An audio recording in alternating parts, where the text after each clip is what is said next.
চিংড়ি একবার এইভাবে বানিয়ে দেখুন, বারবার বানিয়ে খাবেন।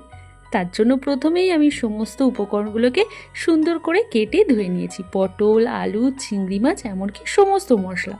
তারপর আমি কড়াইতে সর্ষের তেল দিয়ে আলুগুলোকে নুন আর হলুদ দিয়ে খুব ভালো করে ভেজে নেব।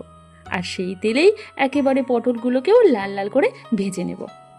এখন ভেজে নেব চিংড়ি মাছগুলোকে। আর এই পটল চিংড়ির জন্য আমার স্পেশাল মশলা বানিয়ে নেব পেঁয়াজ বাটা আর ধনে জিরে শুকনো কড়াইতে ভেজে গুঁড়ো করে। আমি এখানে শিলনোড়া ব্যবহার করেছি।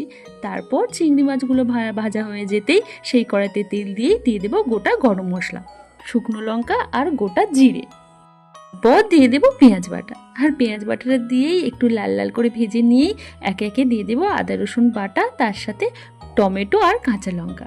সাথে দিয়ে দেবো লঙ্কার গুঁড়ো, হলুদ গুঁড়ো, লবণ দিয়ে ভালো করে একটা মশলা বানিয়ে নিতে হবে। যখন মশলাটা থেকে তেল ছাড়তে শুরু করবে তখন আগে থেকে ভেজে রাখা আলু আর চিংড়ি মাছগুলোকে এর মধ্যে দিয়ে দেবো, আর দিয়ে দেবো পটল।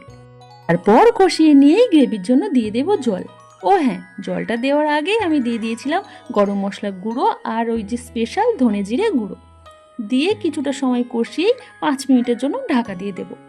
নামানোর আগেই ঘি দিয়ে দিলেই পটল চিংড়ি একদমই রেডি। আমার বাড়ির সকলে খেয়ে তো খুব ভালো বলেছিল। আপনারাও একবার এইভাবে বানিয়ে ফেলুন পটল চিংড়ি।